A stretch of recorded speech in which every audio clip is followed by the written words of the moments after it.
Dalam dunia ni tuan-tuan sekalian, yang orang Islam boleh mengajar 2 orang je. Dengan izin Allah, saya dengan 1 orang doktor daripada Egypt. Kan? Ketika saya jumpa, saya kata, tahniah tuan, tuan juga melepaskan fardu kifayah orang Islam. Sallallahu ala Muhammad, sallallahu ala Muhammad, sallallahu ala Muhammad, sallallahu ala Muhammad. Bismillahirrahmanirrahim. Assalamualaikum warahmatullahi wabarakatuh. Alhamdulillah, wassalatu wassalamu ala Rasulillah wa ala alihi washabbihi man tabi'ahu wa man nasarahu wa walah. Kita mulakan dengan asma'un Nabi kita insyaAllah. Allahumma salli wa sallim wa barik alaihi. Allahumma salli wa sallim ala Sayyidina Muhammad wa ala alihi wa sahbihi al-murtada wa ala ummatihi al-mujtaba. Allahumma salli wa sallim ala Sayyidina Muhammadin al-Mustafa Muhammad Ahmad Hamid Mahmud Ahyad Wahid Mahil Ashir Aqib Taha Yasin Tahir Mutahar Tayyib Sayyid Rasul Nabi Rasul Rahmah Kusam Jami' Muktaf Mukafi Rasul Malahim Rasul Rahah Kamil Iklil Muddasir Muzamil Abdullah Habibullah Safiyullah Najiyullah Kalimullah Khadimul Rusul Khadimul Anbiya Muhyi Munji Muzakir Nasir Mansur Nabi Rahmah Nabi Taubah Harisun alaikum Ma'lum Syahir Syahid Syahid Masyhud Bashir Mubashir Nadhir Munsir Nurun Sirat Misbah Huda Mahdi Munir Da'in Mad'u Mujib Mujab Hafi Afu Wali Haqum Qawi Amin Ma'mun Karim Mukarram Makin Matin Mubin Mu'ammil Wasul Zukuwatin Zuhurmatin Zumakana Zu'izin Zufadlin Muti' Qadamu Sidqin Rahmah Busharab Ghaus Ghaisun Ghiyas Ni'matullah Hadiyatullah Urwatu Saqab Siratullah Siratul Mustaqim Zikrullahi Saifullahi. Allahumma salli wa sallim ala Sayyidina Muhammad wa ala alihi wa sahbihi al-murtada wa ala ummatihi al-mujtaba. Allahumma salli wa sallim ala Sayyidina Muhammadin al-Mustafa Hizbullahin Najmus Saqib Mustafa Mujtaba Muntaqa Ummi Mukhtar Ajir Jabbar Abu Qasim Abu Tahir Abu Tayyib Abu Ibrahim Musyafa'un Syafi' Salih Muslih Muhaiminun Sadiq Musadik Sidkun Sayyidul Mursalin Imamul Muttaqin Qaidul Ghururil Muhajjalin Khalilur Rahman Barurun Birurun Wajihun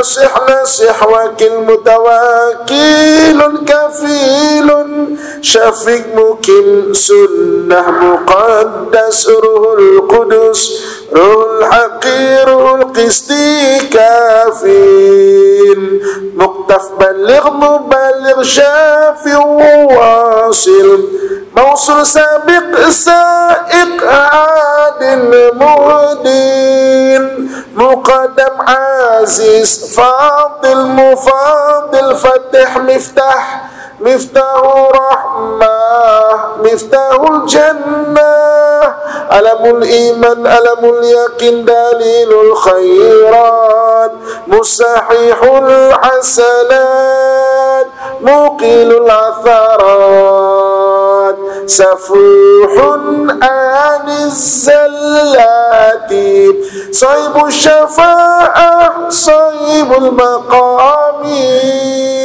صيب القدم مخصوص بالعز مخصوص بالمجد مخصوص بالشرف صيب الوسيلة صيب الفضيلة صيب السيف صيب الإزار صيب الهجا صيب السلطان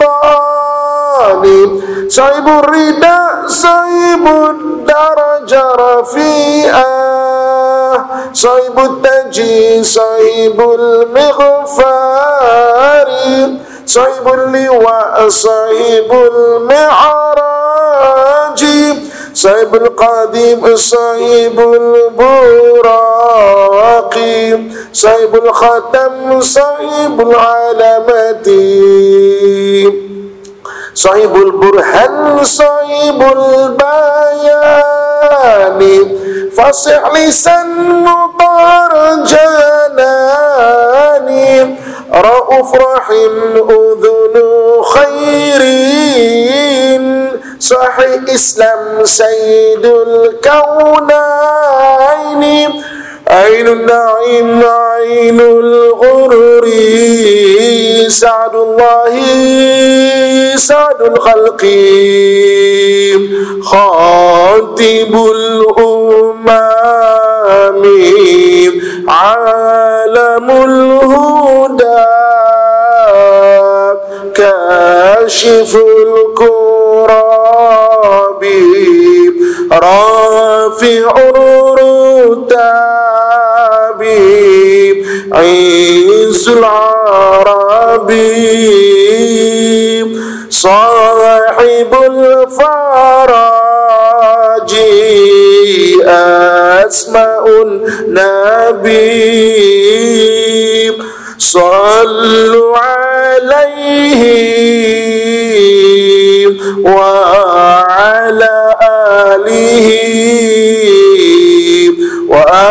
وأصحابه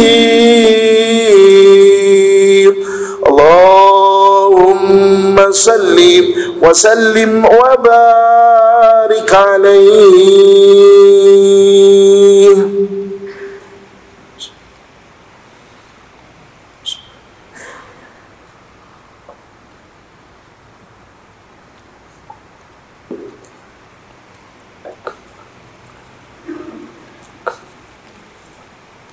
Bismillahirrahmanirrahim. Assalamualaikum warahmatullahi wabarakatuh. Innal hamdalillah nahmaduhu wa nasta'inuhu wa nastahdihi wa nastaghfiruh wa natubu ilaih. Wa na'udzu billahi min shururi anfusina wa min sayyiati a'malina man yahdihillahu fala mudhillalah wa man yudlilhu falan tajida lahu waliyyan mursyida. Asyhadu an la ilaha illallah wahdahu la syarika lah wa asyhadu anna Muhammadan abduhu wa rasuluh. Allahumma fassalli wa sallim ala sayyidina Muhammad wa ala alihi wa ashabihi ajma'in, amma ba'd.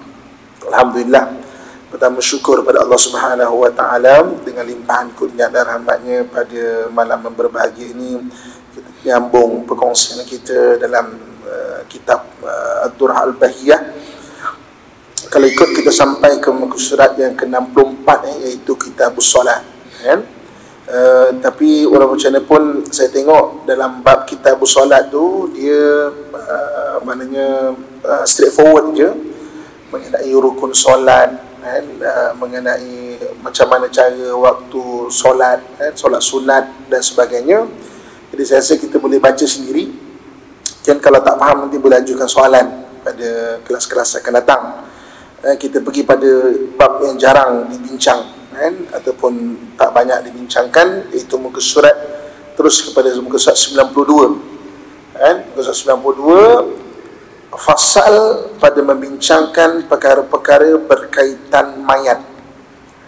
Semayang saya rasa banyak dah, maksudnya dibincangkan. So itu kita boleh baca 92, 94, 54, 54.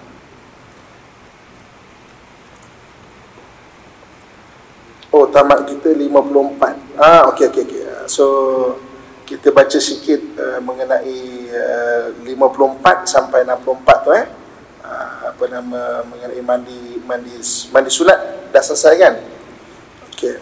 So 55 dulu. 55.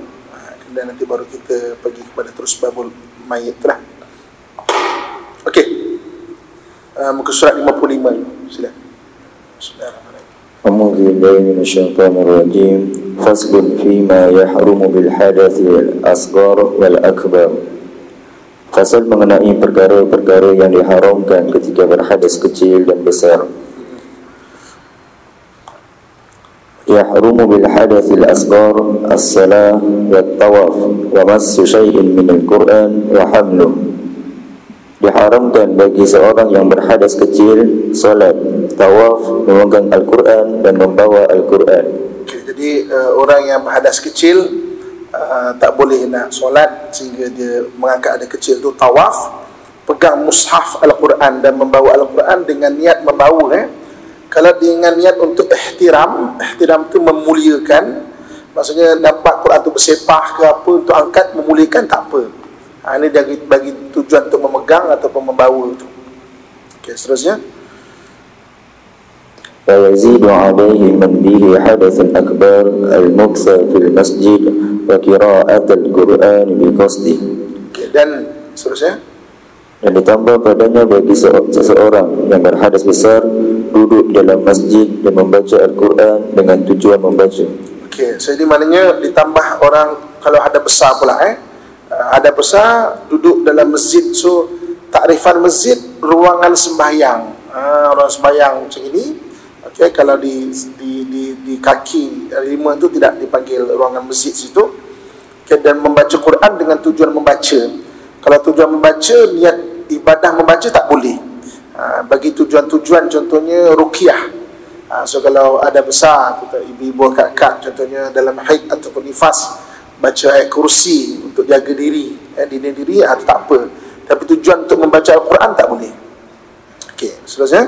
Wa tazidul haidu wan nufasa hurumat as-sawm wal murur fil masjid in khafat talwisah wal istimta' bima baina as-surrah wal rukbah.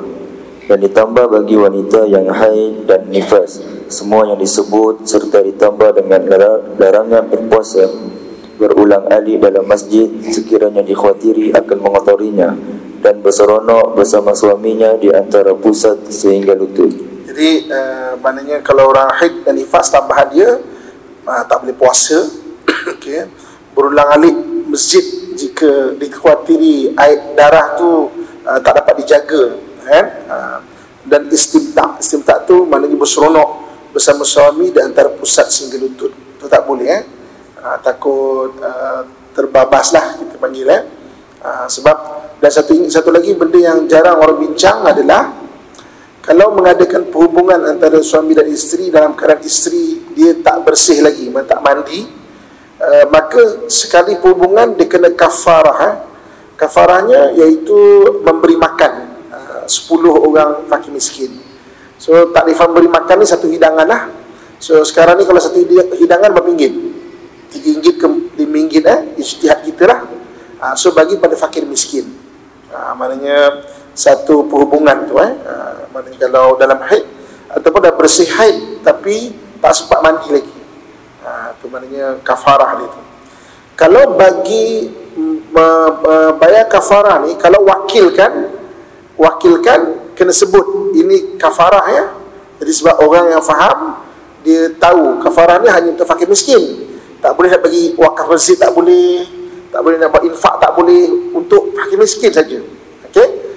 Kalau bagi direct tak payah sebut sebab apa. Bagi direct tak payah sebut. Maaf dia ni kafarah kakak tau, abang kau tu lah. Tak payah sebut. Kalau bagi direct tak payah sebut. Kalau wakilkan sebut kafarah. Sebab apa kena sebut? Sebab dia kafarah ni hanya fakir miskin. Takut orang ingat ni untuk wakaf masjid ke, wakaf surau ke, infak ke, apa ke, jadi untuk makan fakir miskin. Okey, seterusnya. Faslun fil haid, fasal mengenai haid. Wa huwa ad-dam al-kharij min qubul al-mar'ati fi sihhatiha bila sabab wa aqall sinnihi 9 sinin taqriban. Haid adalah darah yang keluar dari kubul seorang wanita ketika dia sihat tanpa sebab. Had umur minimum bagi seseorang wanita untuk haid adalah 9 tahun takribi. Okey. Jadi orang haid, darah yang keluar daripada kubul wanita, mana yang sihat. Okey. Jadi apabila orang perempuan ni sihat, rahim dia tu dia memang bersedia untuk maknanya perkara-perkara berkaitan dengan anak lah ya. Jadi ketika dah sampai satu masa, ini nak senang faham tau, maka beroboh tepi-tepi dinding rahim tu, jadi darah haid maksudnya. Dan sebab itu dia ada tempoh dia, melebihi tempoh tu, itu bukan daripada dinding rahim yang roboh tu lah, nak senang faham bahasa dia. Lebih masa dia 15 hari, dia jadi darah istihadah ataupun darah penyakit. So sila seterusnya. Wa qallu muddatihi yaumun wa layl. Haid maknanya wanita untuk haid paling kecil 9 tahun dah mula. Bagi orang-orang yang badannya subur kan, bagi orang perempuan tu 9 tahun dah boleh maknanya haid. Okay, sila seterusnya. Wa qallu muddatihi yaumun wa layla wa aktsaruha 15 yawman bilayalihin wa ghalibuha 6 aw 7 ayyam ma'a layaliha.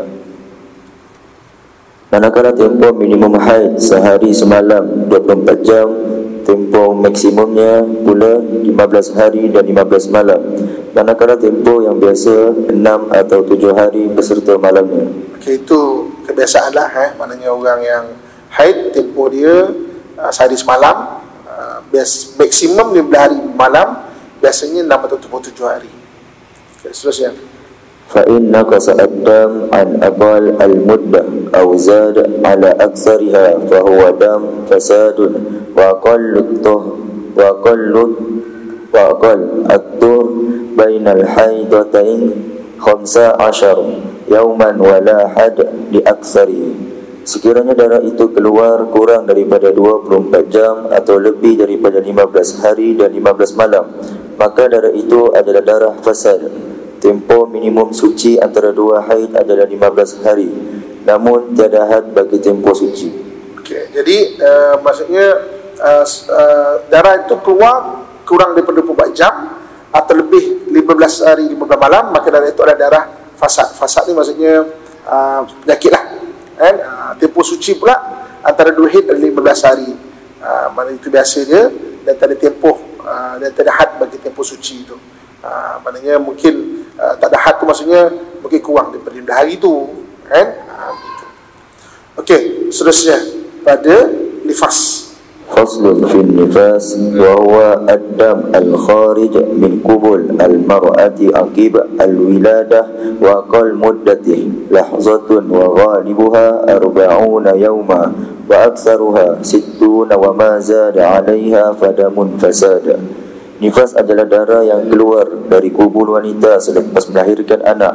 Tempoh minimum bagi nifas adalah seketika. Tempoh yang biasa keluar 40 hari, manakala tempoh maksimum adalah 60 hari.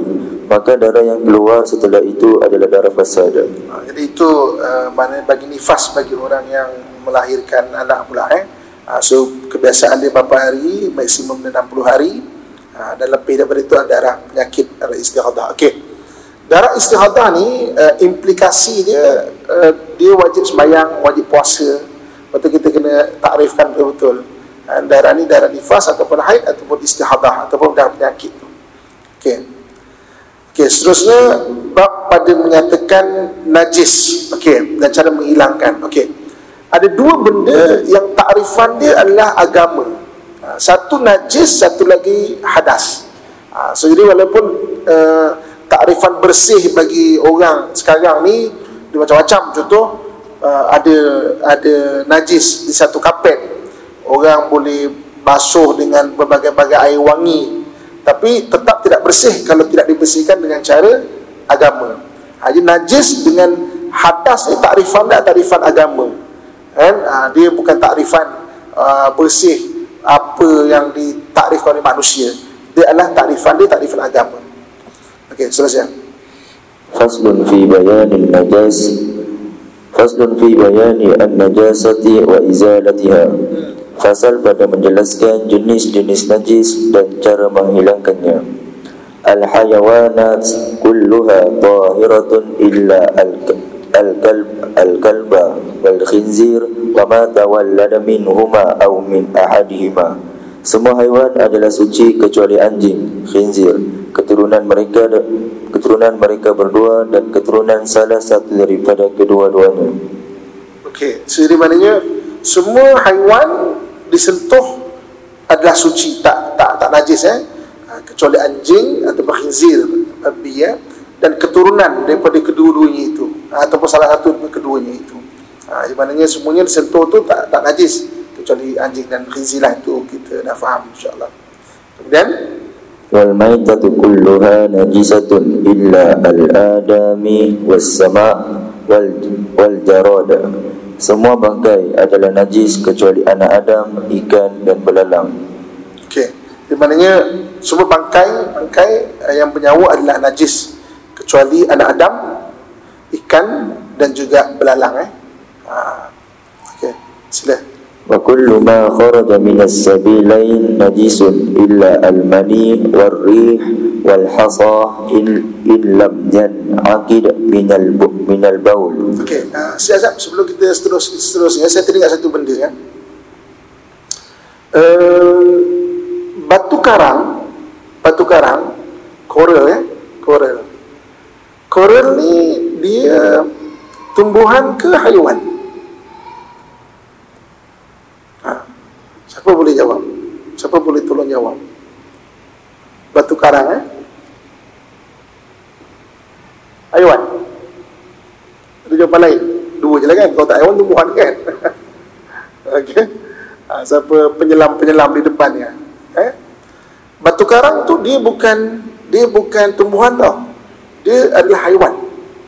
Dia hidup Dia ada sistem kumbuhan dia. Dan dia makan. Dan dia ada mengeluarkan najis. Okey. Setiap benda adalah najis kecuali mayat manusia, ikan dan juga al-jarad. Al-jarad ni belalang. Jadi batu karang najis ke tak? Macam mana tu? Okey. Batu karang najis ataupun tidak? Kalau tak, dia takrifan apa? Okey? Ikan ke? Atau bukan ikan ke? Itu benda takrifan baru fiqah tu. Kalau buka kitab-kitab fiqah mana tak dibincang batu karang.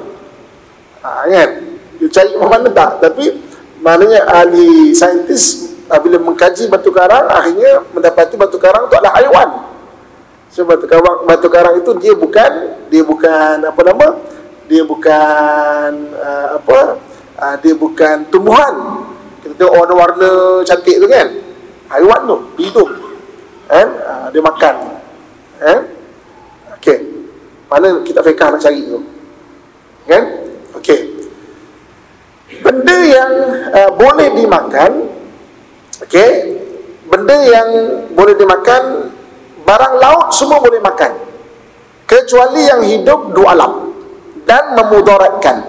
So kalau ada batu karang yang makan tu memudaratkan, maka haramlah. Haram sebab memudaratkan itu. Okey. Ada batu karang yang kalau anda kata naik ke atas hidup, tu dah dua alam, maka tak boleh. Tapi umumnya naik-naik mati dia. So kalau siapa nak makan batu karang ya. Kan? Maksudnya siapa nak makan batu karang tu, hukumnya apa? Sebab bila bincang mengenai dipanggil fake contemporary fake modern yang tidak dibincangkan mungkin 30 tahun 50 tahun lepas, sebenarnya banyak juga kan. Sebab contohnya sebahagian batu karang yang bahan-bahan tu dibuat untuk kesihatan, contohnya kan, apa hukum dia? Baru-baru ni satu orang tanya saya mengenai siput khinzir, tak sedap pula bunyi dia, siput babi orang panggil kan. Siput babi haram ke tak haram dimakan? Sebab setengah-setengah negara, okey, siput babi haram ke tak haram dimakan? Okey, jadi benda-benda yang haram dimakan memudaratkan kalau dua alam. Jadi kalau burung tu jelas yang mencengkam dengan kuku, kalau binatang tu jelas yang ada taring, tak boleh dimakan ya. Okey. Tapi siput babi contohnya, siput khinzir kalau lembut dia kan, tapi tak sedap lah bunyi dia kan. Okey, siput babi kalau kita kata haram adalah tergolong daripada binatang-binatang yang keji. Dan takrifan keji ni dia termasuk daripada takrifan adat setempat. Contoh macam siapa-siapa kalau pergi Maroko, kan, Maroko diorang makan tau siput tu, siput babi tu, kan, macam siput babi tapi mungkin yang jenis itu ke jenis lain ke. Saya pernah mana ada program di Maghribi, pelajar-pelajar Malaysia Melayu kat sana, Ustaz kena test benda ni Ustaz, sebab mengikut mazhab Maliki, sana mazhab Maliki kan, benda ni tak keji jadi boleh makan. Saya pun okeylah nak test sup, dia pakai sup tu sup. Jadi dah digaul-gaul apa semua tu, sup tu tuang-tuang, saya pun nak makan lah. Elok nak cedok, nampak dengan sesungut ni tu lah. Tak tergambar aku nak makan. Keji. Tapi orang daripada Maghribi datang dekat kita, dia tengok kita makan siput sedut, dia kata, lagi keji daripada siput babi tu kan, dengan belendi, dengan warna hijau dia, dengan pada dia kan, kau hijau-hijau belendi pada dia. Jadi dia kata ini kalau kat negara kita haram lah ni, sebab keji bagi dia. Bagi kita masak lemak tu sedap, kita serok-serok tu kan. Okay. Jadi maknanya bangkai, jadi benda-benda berkaitan tu. Jadi takut orang tanya, so tambahkan catatan kita lah. So maknanya koral ataupun batu karang, apa hukum dia makan? Sebab dia adalah haiwan.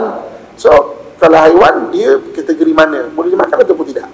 Jadi barang laut semua boleh dimakan kecuali hidup dua alam ataupun yang memudaratkan. Okay, seterusnya. Semua yang keluar dari dua sabil, kubur dan dubur adalah najis kecuali air mani, kentut dan batu yang tidak bergumpal daripada kencing. Okay, semua yang keluar daripada dua kubur dan dubur adalah najis kecuali air mani. Okay, kentut tak najis okay, dan batu yang tidak bergumpal daripadanya kencing. So maksudnya benda-benda yang orang keluar barang lah daripada badan gitu kan, maka tidak najis. So benda ni benda yang kalau nak apakah hukum, contoh ada orang tanya tapi bahasa fiqh ni selain daripada kita tengok fatwa, contoh kopi luwak kopi luwak kan, daripada musang makan kopi tu kemudian diberakkan, maka orang kata sedap. Saya tak pernah test, saya tak tahulah tuan-tuan nak test sedap ke tak sedap. Tapi ada orang pendapat daripada musang, baik manusia telan-telan keluar, ambil manusia lagi mulia. Okey. Kalau macam tu lah apa hukum dia, kan? Itu kalau dikiaskan ke kitab ni tak najis lah kalau tak bergumpal berasal daripada air kencing tu kan. Tapi kalau keji tak boleh, maknanya dia bersudut keji lah pula. Maknanya haram tu bersudut keji tu. Wallahu a'lam. Okey, kemudian seterusnya. والنجاسة ثلاثة أقسام مخففة ومغلظة ومتوسطة.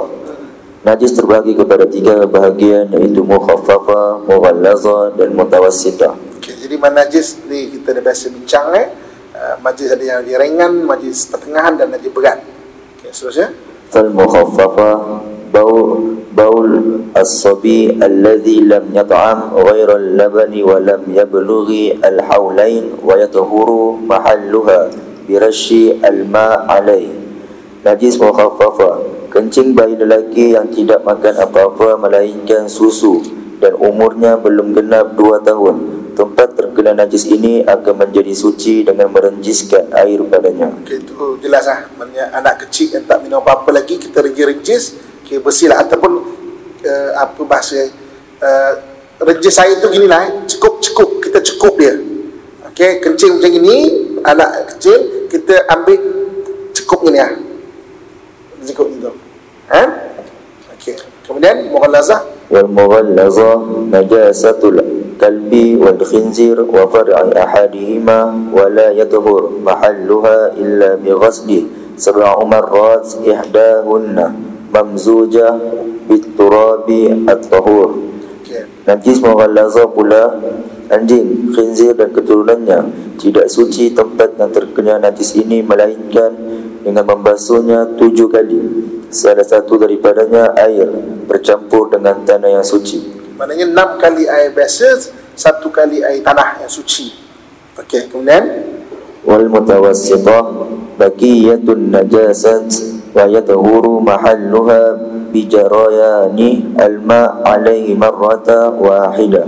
Najis mutawassithah pula semua najis selain daripada najis mukhaffafah dan najis mughallazah, tempat terkena najis ini dibasuh dengan melalukan air padanya sekali. Maknanya itu cara najis selain daripada 2 tadi itulah. Okey, kemudian wa mahallu al-iktifa bima dhukira fi thalatha al-aqsam in lam yakun lin najasa jirmun wala ta'mun wala launun wala rihun wa hiya al-musamma bil hukmiyah. Ketiga-tiga najis ini apabila terkena satu permukaan akan dikira bernajis sekiranya tidak ada jirim, rasa, warna dan atau bau, maka najis ini dikenali sebagai hukmiyah. Kalau ada najis tak ada jisim, dipanggil najis hukmiyah istilah dia, iaitu tak ada jirim, tak ada nampak, tak ada rasa. Rasa di sini rasa licin-licin, pakai deria yang selain lidah kita lah maknanya yang tangan kita ni lah tak ada rasa tu, ataupun tak ada warna, ataupun tak ada bau. Okey, tapi kita nampak tahu sebab tu bukan najis. Secara hukmi dia, secara yang kita faham dia adalah najis, kena uruskan sebagai najis. Okey, seterusnya fa in kana laha dhalik wa tusamma bil ainiyah fala tatuhur bima dhukira illa ba'da zawal al jirmi awil wasfi. Fa in ta'adzara zawal al-launi aw ar-rih wa'fi anhu. Sekiranya tempat terkena najis mempunyai ciri-ciri tersebut, maka ia dikenali sebagai ainiyah. Maka ainiyah ni istilah untuk ada ain, ada wujudnya, nampak ketulan ataupun bentuk najis tu. Maka tempat terkena salah satu najis ini tidak akan suci daripadanya kecuali setelah hilang jirim atau sifat-sifatnya. Sekiranya susah untuk menghilangkan warna atau bau, maka ianya dimaafkan daripada dihilangkan. Jadi maknanya kalau ada ciri-ciri tu, bau ada, rasa ada, warna aja ada, usahakan semaksimal mungkin. Dah basuh semaksimalnya tak hilang, maka disebut al-ma'fu anhu, dimaafkan. Usaha semaksimal mungkin, tapi lah maknanya bau masih tak hilang apa, maka dimaafkan. Kita dah usaha semaksimal yang mungkin. Okay, kemudian fa yu'fa 'anil najasati allati la yaraha al-basar al-mu'tadil, fa yu'fa 'an dam nafsi wa inis tahal qayha qalila kan aw kathiran illa ad-dam al-kharij min min al-manafidhi kal-ain wal-anfi wal-udhunain wal-kharij bi-fi'lihi wal-mujawiz mahallahu fa innahu yu'fa an qalilih duna kathirih wal-kharij min ma'danin najasah kal-mathanah wa mahalli al-gha'ita fala yu'fa anhu aslan. Dimaafkan daripada najis yang tidak terlihat dengan mata yang sihat dan normal. Dimaafkan juga darah seseorang walaupun siap. Pertama sekali, ada najis-najis ni dikategorikan sebagai al-ma'fu anhu, maknanya najis yang dimaafkan. Jadi maknanya najis yang tidak terlihat dengan mata atau mata yang sihat ataupun normal, yang susah nak jaga. Contoh dalam kawasan masjid kita ni kadang-kadang anjing lalu, hujan-hujan anjing lalu, dia berteduh kat hujan kan, dekat kaki 5 kalau ikut kan kena sama sebab dia anjing yang kemudian basah. Tapi susahlah nak cerita dia. Nak setiap kali basuh mungkin apa 2 hari 3 hari sekali kita kena basuh kaki 5 ni semua. Maka tak nampak airnya, dia dipanggil al-ma'fu anhu. Okay, contoh tayar kereta kita tu kan, kita lalu kawasan-kawasan yang pergi ke tempat-tempat yang memang banyak anjing berkeliaran, tayar kita basah, tanah tu pun basah, memang confirm anjing ada. Jadi mana al-ma'fu anhu, tak nampak, tak lihat dan susah nak buat lah, nak jaga, maka dipanggil al-ma'fu anhu, mana dimaafkan Allah Subhanahu Wa Taala. Sebab itu dalam lafaz duduk antara 2 sujud kan kita minta ampun kepada Allah. Duduk antara 2 sujud tu minta 8 doa tau. Rabbighfirli warhamni wajburni warfa'ni wazidni wa'afini wa'fu anni, awal dan hujung. Rabbighfirli, ya Allah ampunkan aku dosa pada dosa yang kita tahu dia dosa. Wa'fu anni ni, maafkan aku pada dosa yang pertama kita tak perasan tu dosa. Yang kedua, jenis-jenis yang macam ini Tuhan, aku tak mampu. Al-ma'fu, maka dimaafkan. Benda dimaafkan Allah Subhanahu Wa Taala. Lepas tu Rabbighfirli dan ujung wa'fu anni tu. Kan? Jadi maknanya yang tak terlihat dengan mata, dengan sihat dan normal, dan susah nak jaga. Kemudian seterusnya, dimaafkan juga darah seseorang walaupun ia telah menjadi nanah. Okey, ayat ni kalau sebab dia terjemah bahasa Melayu, dia banyak tau. Tapi sebenarnya banyak, tapi ujung dia sebenarnya dimaafkan darah tu jika sedikit bawah tu. Sebab tu dia tak boleh diputuskan ayat ni ya. Okay, kena baca terus sampai habis ayat dia. Dimaafkan juga darah seseorang walaupun ia telah menjadi nanah, sama ada sedikit maupun banyak, kecuali darah yang keluar dari rongga yang terbuka seperti mata, hidung dan telinga. Darah yang keluar sebab perbuatan diri sendiri dan darah yang telah mengalir jauh dari tempat luka, maka sedikit sahaja dimaafkan, tetapi tidak banyak, kecuali darah yang keluar dari maka sedikit saja dimaafkan. Koma di situ. Maka sedikit saja dimaafkan, tetapi tidak jika banyak. Itu maksud ayat ni maksudnya. Jadi kalau apa-apa darah yang keluar, mata ke apa ke, yang mengalir ke maksudnya yang bukan daripada tempat kubul ataupun dubur, mana tempat itu tempat yang luka ke apa semua, sikit dan susah, maka dimaafkan. Contoh orang luka yang geseran, jatuh motor ke apa semua. Okey, so maksudnya luka tu luka yang kalau tekap tu adalah darah tu kan, tapi sikit, maka al-ma'fu anhu, dimaafkan kan. Maknanya dia jaga baik-baik, sapu baik-baik, jaga baik, tapi ada juga sikit, maka dia buat sembahyang tak apa, dimaafkan. Okey, kecuali darah yang keluar dari tempat asal najis seperti pundi kencing dan lubang tahi, maka darah ini tidak dimaafkan pada asalnya. Okey, jadi maksudnya walaupun sedikit tapi keluar daripada dubur ataupun kubul, maka memang kena basuh betul-betul lah. Dan semaksimal mungkin, balik pada bab sebelum ni, kalau dibasuh dengan semaksimal mungkin tapi masih ada lagi warna, bau ataupun rasa, maka dimaafkan. Tapi kalau yang dia berkhubul ataupun dubur, memang kena basuh semaksimal yang boleh. Okay, seterusnya. ومثله المختلط بأجنبي ودم الكلب والخنزير لا يعفى عن قليل دم غيره ولو استحال قيحا. Sepertinya darah yang tidak dimaafkan juga adalah darah yang bercampur dengan darah ajnabi. Begitu juga darah anjing dan khinzir. Tetapi dimaafkan darah yang sedikit dari orang lain atau haiwan suci yang lain, walaupun ia telah menjadi nanah. Okey, jadi maknanya sama juga. Maksudnya darah bercampur dengan darah orang lain kena basuhkan. Anjing, babi tak yang tidak dimaafkan. Tapi kalau darah yang dicampur dengan darah orang lain tapi sedikit, maka al-ma'fu anhu, dimaafkan dia. Okay, seterusnya. Wa yu'fa an katsir damin nahwi al-baraghis wal kumli wal ba'udi ma lam yakun bi fi'li. فإن كان بفعله عفي عن قليله فقط والمرجع في القلة والكثرة العرف فما عده العرف قليلا فهو قليل وما عده العرف كثيرا فهو كثير. Dimaafkan darah yang banyak dari binatang seperti kutu anjing, kutu, nyamuk dan sebagainya selama mana darah tidak keluar dengan perbuatannya. Sekiranya darah keluar dengan perbuatannya, maka dimaafkan darah sedikit sahaja. Cara mengetahui sedikit maupun banyak adalah dengan uruf. Uruf ni dengan takrifan budaya setempat.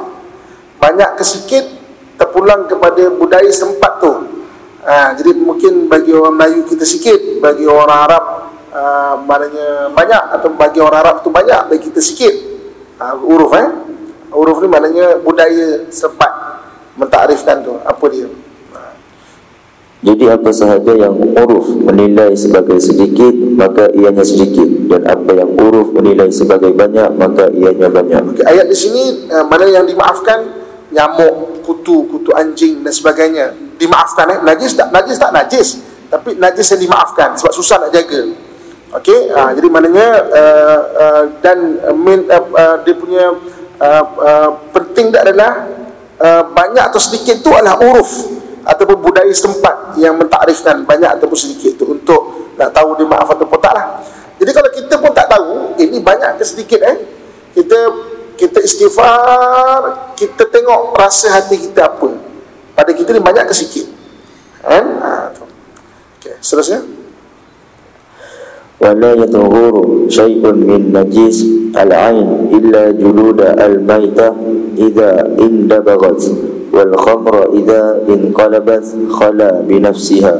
Satu ain najis tidak akan menjadi suci melainkan kulit-kulit bangkai yang telah disamak dan arak yang telah berubah menjadi cuka dengan sendirinya. Okay, ain najis tak akan jadi suci dengan sendiri melainkan disamak, ataupun arak tu najis, tapi maknanya menjadi cuka dengan sendiri dia. Kemudian فإن ترح فيها شيء قبل تخللها ولو ظاهرا وبقي فيها حتى تخللت لم تطهر.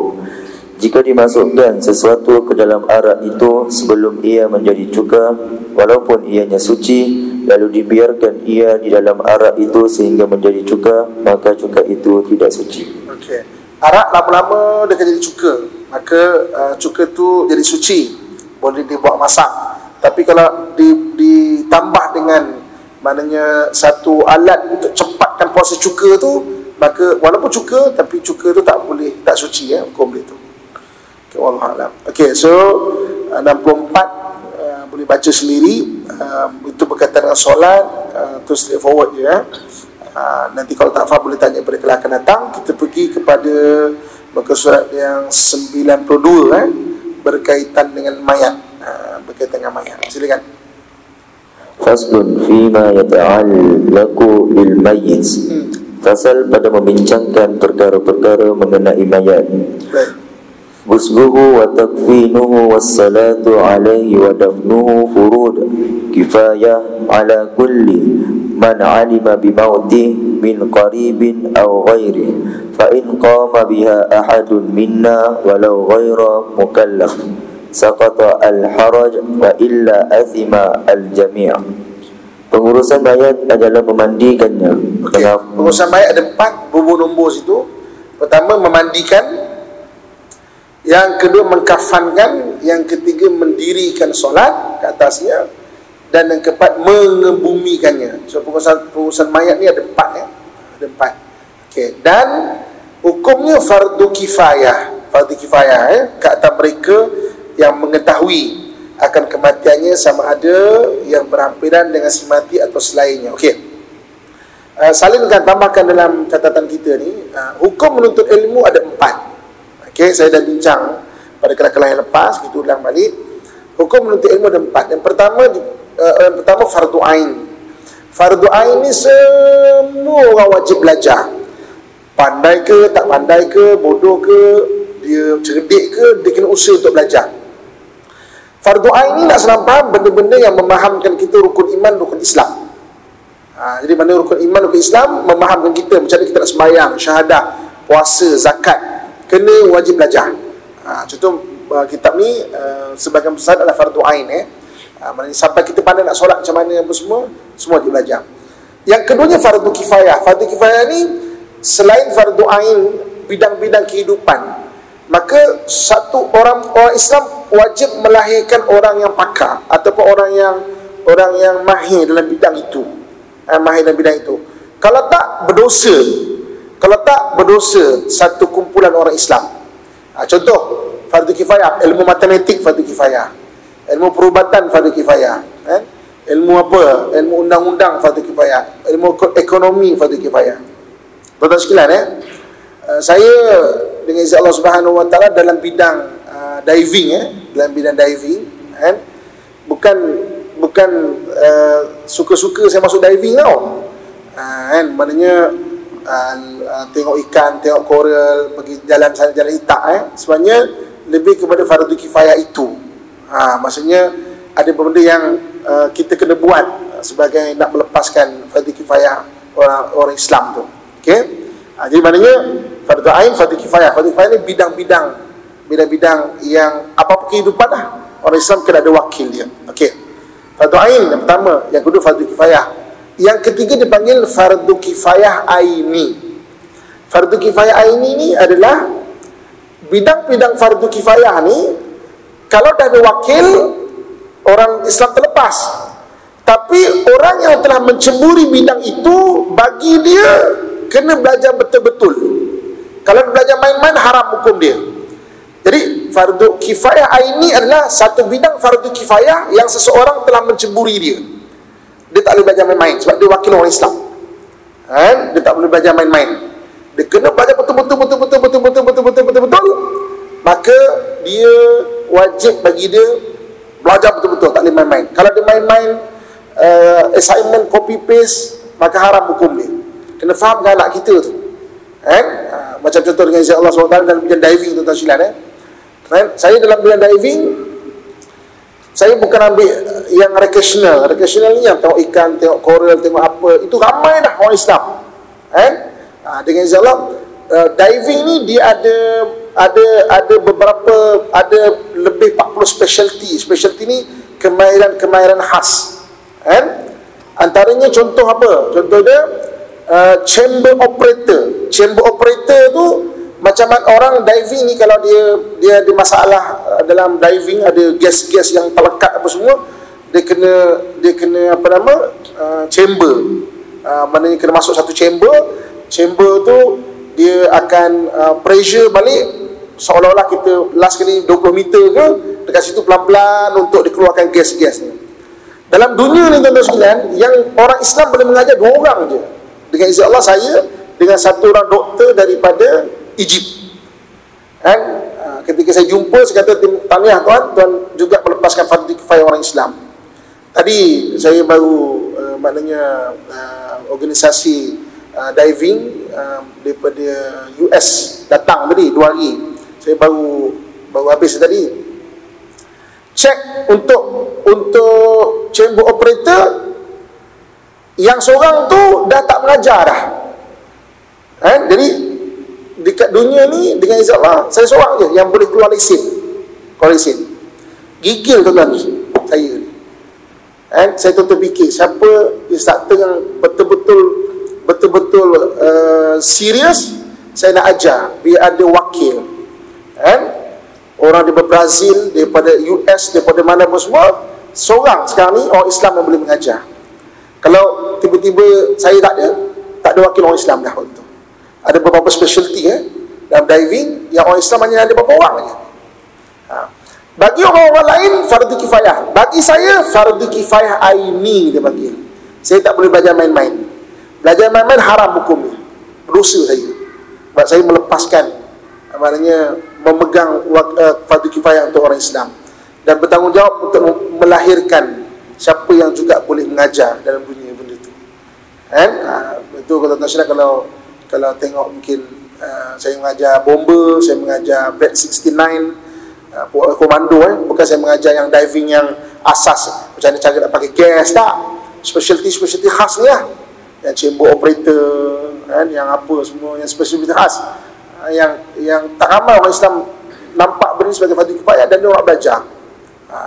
So kalau siapa depan saya instructor diving yang memang serius, saya boleh ajar sampai ke peringkat tu. Sebab setakat ni chamber operator tadi baru update, yang seorang bawa mesin tu dah tak mengajar dah berumur dah kan.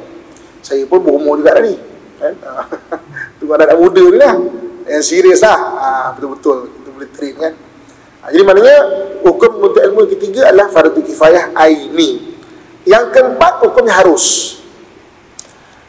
Benda-benda ilmu yang berbahaya, ilmu yang memudaratkan, hukum belajar harus, mengamalkan haram. Kenapa kita nak belajar? Supaya kita nak tahu apakah maknanya bahaya-bahayanya ilmu itu, untuk kita cari macam mana nak menangani dia. Contoh, ilmu sihir. Ilmu sihir belajar harus, mengamalkan haram. Kenapa perlu belajar? Supaya kita tahu macam mana nak mengatasi sihir tu.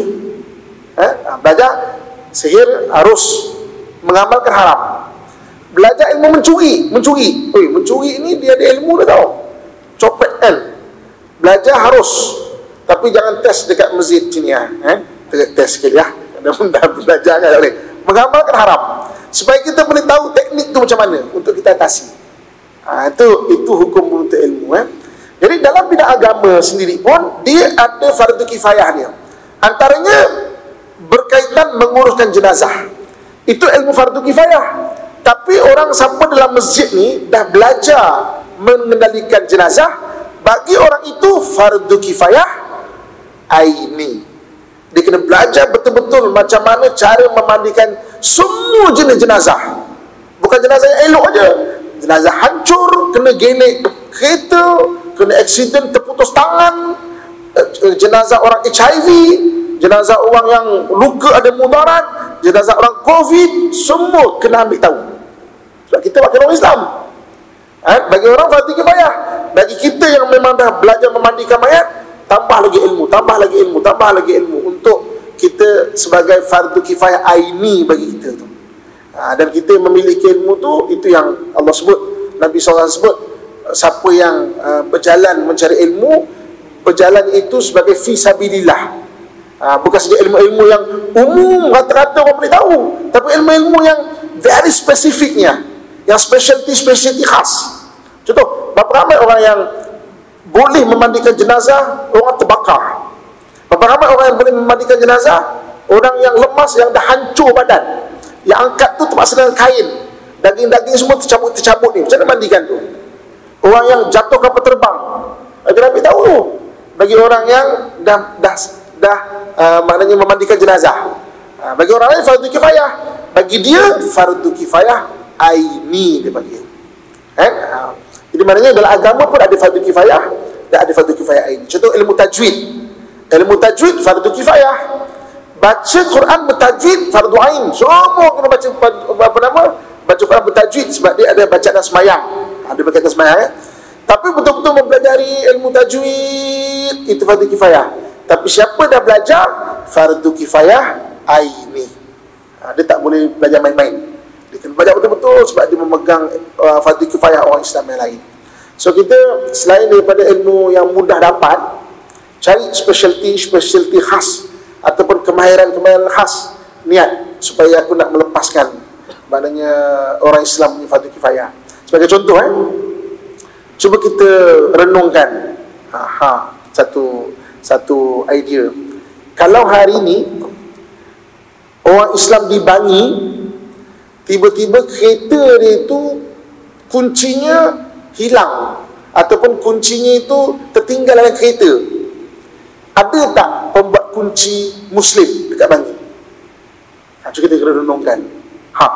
Kalau tak ada, kumpul duit, budak-budak muda ni pergi sponsor dia belajar untuk buat kunci di Bangi. Spesialiti khas ni. Dan siapa yang menginfak untuk ilmu, budak tu boleh, maka kita infak tu menjadi satu infak ilmu. Dia boleh berbakti dengan kunci dia tu, pahala kita boleh.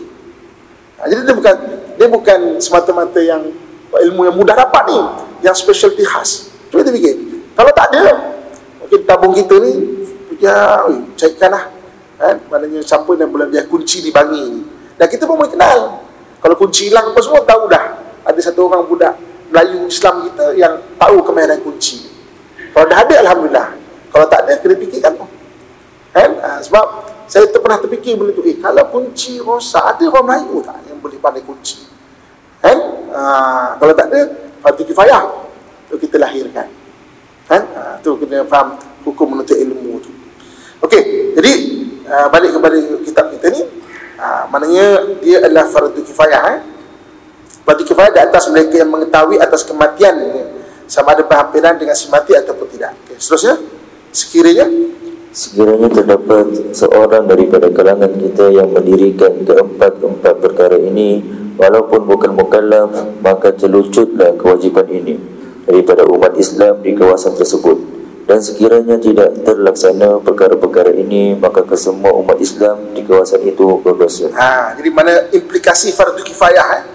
Implikasi fardu kifayah, kalau dah ada orang tahu, dah buat, terlepas semua. Tak buat, berdosa satu kawasan itu. So boleh kita fikirkan apa specialty khas dekat Bangi ni yang tak ada lagi. Senaraikan bagi kelas kita ataupun masjid ni boleh lead wakaf ilmu untuk melahirkan pakar kunci, apa lagi lah sebagai fardu kifayah tu. Dan orang boleh wakaf ilmu. Tuan-tuan sekalian, universiti paling tua di dunia adalah milik orang Islam, Universiti Al-Azhar. Umurnya 1000 tahun. Nak ceritanya kefahaman mengenai kewajipan menuntut ilmu tu sampai orang Islam ada universiti tau. Universiti perempuan pertama di dunia milik orang Islam, berada di Samarkand. Samarkand sekarang Uzbekistan lah, musuh orang perempuan. Dan universiti tu, kalau nak diibaratkan sekarang ni, dia bukan saja mempelajari ilmu yang senang nak dapat, tapi kemahiran-kemahiran khas ni. Dia panggil fardu kifayah aini tu, yang kemahiran khas yang orang mencebur.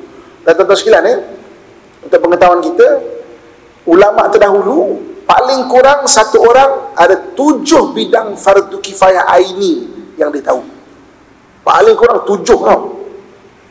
Kalau kita kenal Imam Syafi'i sebagai ahli fiqah, Imam Syafi'i juga adalah orang yang mahir perubatan.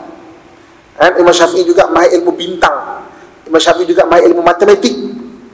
Kita tahu Al-Khawarizmi sebagai pakar matematik yang berasal daripada daripada Khwarizm. Tapi dia juga pakar hadis, pakar Al-Quran, pakar lain-lain. Ibn Sina sebagai pakar perubatan, tapi bukan saja perubatan, pakar-pakar ilmu yang lain. Jadi ulama dulu paling kurang satu orang 7 bidang fardu kifayah aini. Kita sebab tu kita jangan maksudnya jangan perkecilkan ilmu, walaupun benda kecil, susun betul-betul sebagai fardu kifayah aini. Ajarkan orang, ajarkan, tak semestinya ajar ramai, dia ada benda tu. Maksudnya boleh fikirlah. Jadi kalau semua memahami kepentingan ilmu dan berjuang untuk ilmu tu sebagai fisabilillah sampai layak dapat zakat tau. 7 zakat kan ada golongan yang boleh terima, antaranya adalah fi sabilillah, orang yang belajar. So kita melahirkan satu orang yang melepaskan fardu kifayah tu, boleh bayar dengan zakat, boleh kita infak dengan zakat kita tu. Buat handphone saya rasa bagi ada kot Islam buat handphone. Buat apa lagi? Betulkan peti ais ada tak? Peti ais kalau tak ada, fikir lahirkan. Betulkan apa? Aircon ada tak? Servis aircon, orang Melayu ada. Kalau ada, okey, alhamdulillah. Kalau tak, kena fikir cara nak melahirkan. Dan biar kita ni tahu, ada tu satu orang budak muda tu boleh, panggil lah sponsor dia untuk belajar sampai dia mahir. Dan orang di sponsor tu pula jangan mentang-mentang sponsor, maknanya okey lah aku belajar, lepas tu buat benda lain. Tak boleh lah, sebab dia fardu kifayah ini bagi dia.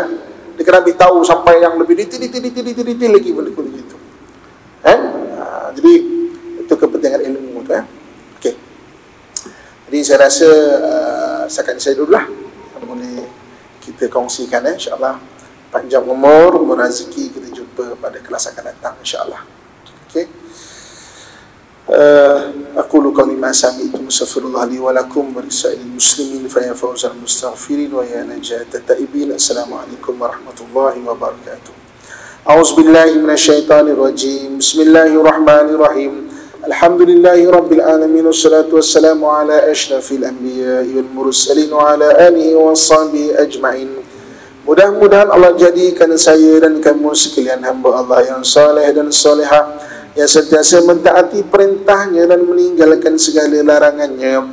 Ya Allah, ya Tuhan kami, jadikanlah kami orang yang sentiasa bersyukur di atas segala nikmat-Mu ya Allah. Jadikanlah kami orang yang sentiasa bersabar di atas segala ujian daripada-Mu ya Allah. Jadikanlah kami orang yang sentiasa beristighfar di atas segala dosa dan kesalahan kami ya Allah. Jika Engkau matikan kami dalam keadaan beriman dan tanpa sebarang fitnah serta kekecewaan ya Allah. Sudahi hidup kami dengan husnul khatimah ya Allah.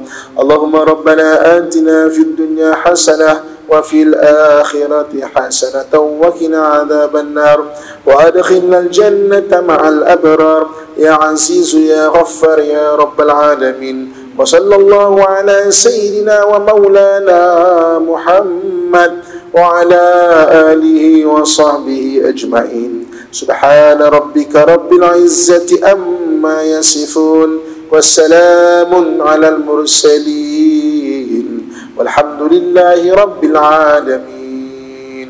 Kita akhiri selawat Nabi SAW.